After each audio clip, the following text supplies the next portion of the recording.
Quando o homem está num quarto de hotel, esquece.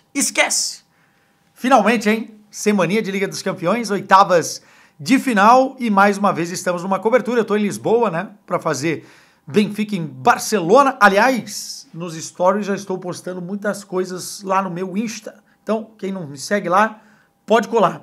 E, mais do que isso, nessa terça-feira acompanhamos duas partidas diretamente aqui de Lisboa, da televisão do bar do hotel, tomando uma geladinha e vendo dois jogos. Obviamente, o mais hypado da noite, Real Madrid e Atlético de Madrid. Quem perdeu esse jogo é Lelé da Cuca. E assistindo também o Borussia Dortmund, time alemão, contra o Lille. Resultado muito ruim para o Borussia Dortmund. Vamos falar desses dois jogos aqui neste vídeo. Só comentar rapidamente um resultado muito importante para o Aston Villa, né? O jogo de mais cedo, construiu 3-1 fora de casa contra o Clube Bruges. Está muito próximo o Aston Villa, que é campeão da Champions. Tem na sua história o título de voltar a umas quartas de final da competição. E o 7-1 do Arsenal contra o PSV, eu confesso que esse me surpreendeu bastante, porque no Philips Stadium eu achei que o PSV iria resistir, iria fazer um bom jogo, e foi 7-1. 7-1, sem centroavante, o Arsenal conseguiu enfiar 7-1 e até vai poder descansar os seus jogadores no jogo da volta no Emirates. Enfim, mas vamos lá, trocar uma ideia de Real Madrid e Atlético de Madrid primeiro. Like, comentários, inscrição. Like, comentários e inscrição. Bora. Cara, é o seguinte. A gente já imaginava que a postura do Atlético de Madrid não seria uma postura de tomar muitos riscos. Deixar o jogo vivo para decidir em casa no Metropolitano. Entretanto, eu fico com a sensação final de que, pelo que foi o jogo, pelos desfalques do Real Madrid, especialmente no meio-campo, especialmente o Bellingham, pela forma física dos jogadores, desgaste, que o Atlético de Madrid teve a oportunidade de tentar algo a mais. Se não só o empate, porque perdeu o jogo por 2-1, tentar uma vitória. Mas isso diz muito mais sobre o Atlético de Madrid do que propriamente sobre o Real Madrid. Porque em determinado momento o Atlético poderia ter dado esse passo, mas preferiu o conforto, preferiu deixar a eliminatória viva, preferiu não correr riscos no Santiago Bernabéu. É uma estratégia. No final das contas a gente vai ver se dá certo no próximo jogo. Agora, abriu mão de algumas coisas nessa partida, e óbvio que o Real Madrid tem mérito, especialmente nesse jogo, individualmente, para ter resolvido e vencido a primeira partida, uma vitória muito importante e que também diz muito sobre o Santiago Bernabéu, as noites de Champions do Real Madrid, porque talvez no momento mais difícil do Real Madrid no jogo, o Brahim Dias tirou um coelho da cartola e fez o gol da vitória. Construindo o que foi o jogo, eu primeiro quero mencionar um nome. Fede Valverde. Não estava 100% fisicamente, corria o risco de não jogar, está jogando improvisado na lateral direita. E para mim foi o melhor jogador em campo do Real Madrid.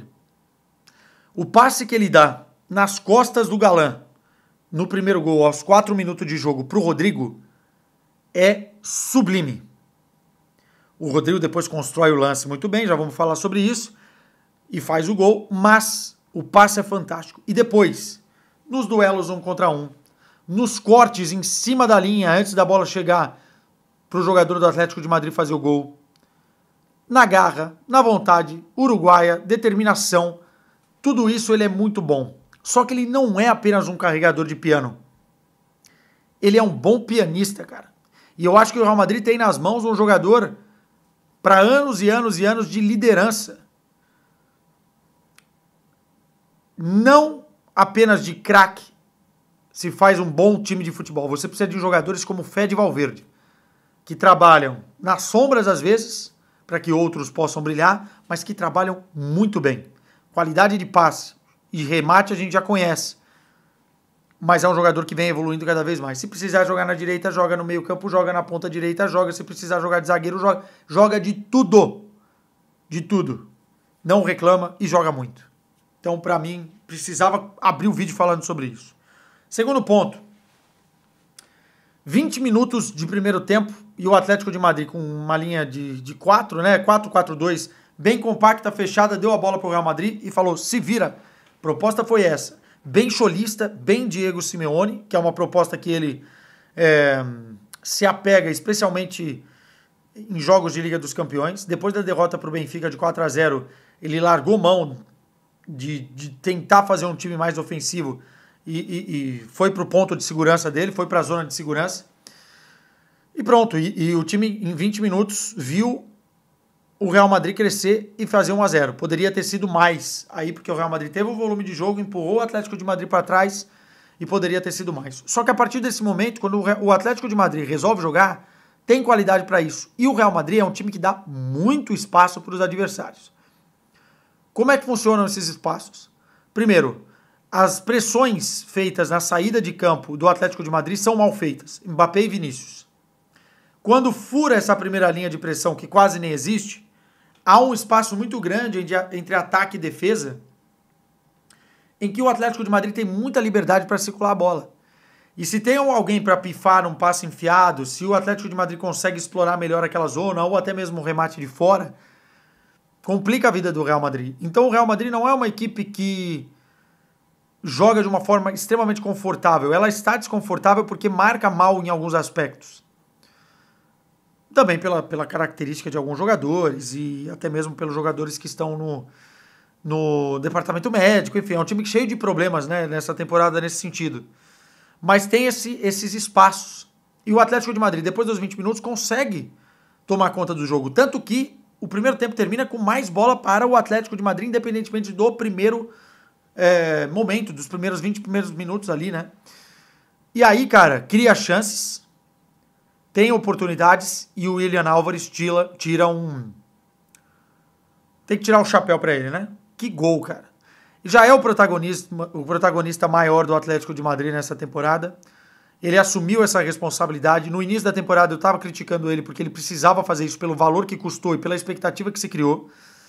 E nesse momento ele é. É um jogador que não é estático, é um centroavante muito móvel, que dá luta também no combate, na pressão, na saída de bola. Você pode ver que quando o Real Madrid ia construir, era sempre ele que ia, pelo vigor físico, pela idade, enfim, tentar pressionar.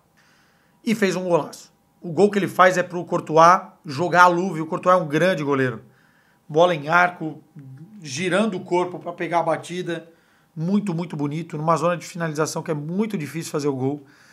E o Spider tá de parabéns. E é exatamente nesse gol que eu fico com a cabeça no Atlético de Madrid. Por que o Atlético de Madrid não quer mais jogar, né? E fica numa zona de conforto muito grande. Parece que não quer espetar, não quer correr riscos. E no Bernabéu, meu irmão, se você não mata, você morre. E a gente já sabe disso e todos sabem.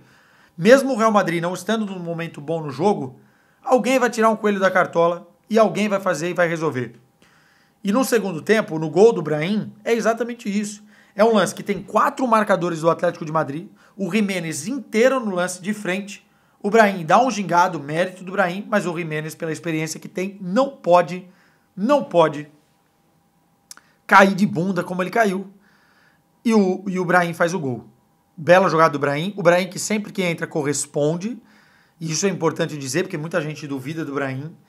Mas fez o resultado, o 2-1. Depois, a primeira substituição que o Atlético de Madrid, ou a primeira ou a segunda, não vou lembrar direito, vai fazer, é um zagueiro. Ou seja, mesmo perdendo 2-1, o Simeone estava tranquilo, porque a estratégia é essa. Ou empatar ou perder de pouco, estamos confortáveis, vamos decidir e vamos apostar na decisão no Metropolitano. Depois entram no minuto 75 dois jogadores de frente, né, o Correa e o Soloth, mas é contar com esses 15 minutos finais em todo o jogo e nem sempre o Atlético de Madrid vai conseguir ativar isso, né? Pode conseguir. A estratégia, como eu disse, só vai estar em perspectiva final depois do segundo jogo.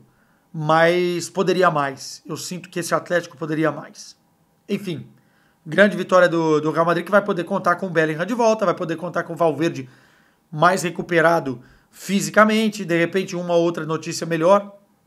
E o jogo pode ser totalmente diferente no Metropolitano e o Atlético pode ter desperdiçado talvez uma oportunidade. Veremos. Passando para Borussia Dortmund e Lille. É impressionante a capacidade do Borussia Dortmund de se sabotar. fez um primeiro tempo muito bom. ADM, Guirassy, Bayern Gittens, Julian Brandt, enfim, criaram um volume de jogo, encaixotaram o Lille. O Lille é um time muito físico, é difícil penetrar a defesa quando os caras se fecham. É um time que dá luta, mas tomou a iniciativa, fez o mais difícil, que era ter o controle do jogo, criou oportunidades, o Guirassy não estava no dia dele, fez o primeiro gol, parêntese, que golaço do ADM, hein? Ele pega na bola de fora da área depois do escanteio, um sem pulo de primeira, top spin, né? Que a bola vai girando e rente ao chão, no cantinho direito, sem chances para o goleiro. Se o ADM caísse na real e achasse que joga menos do que joga, seria um grande jogador. Mas ele tem uma empáfia ali, alguma coisa que eu não consigo entender. E aí o Borussia criou muitas oportunidades, foi senhor do primeiro tempo, só que relaxou na partida, cara. Relaxou na partida, o segundo tempo, é óbvio, o Lille tem seus méritos, mas muito espaço. E aí, uma defesa que tem que jogar com o Henricham por ali, o Schlotterbeck fez uma ótima partida novamente, tá sempre correndo risco, né? Se dá o espaço, dá a bola para o adversário, começa a ficar mole dentro de campo, meio desinteressado no jogo, o time do Lille é um time perigoso. Não é à toa que se classificou no G8. Belo passe do Jonathan David, o Henricham está perdido no lance, não marca o menino sueco, acho, do Lille, que faz o gol de empate. E é um empate, mais do que analisar o jogo em si, é um empate muito ruim, cara. Muito ruim, porque definir na França vai ser difícil. O Lille é um time chato, a torcida está vivendo essa Liga dos Campeões como poucos, e você perde o fator mais importante, que é o Signal Iduna Park. A torcida do Borussia Dortmund pode se apegar ao jogo que o Dortmund fez contra o Sporting, mas é um cenário totalmente diferente. Era um Sporting demolido pelas lesões contra um Lille que está vivendo a lua de mel dele dentro da Liga dos Campeões, está nem aí para a Liga e, enfim, pode ter perdido a classificação para umas quartas de final de Liga dos Campeões.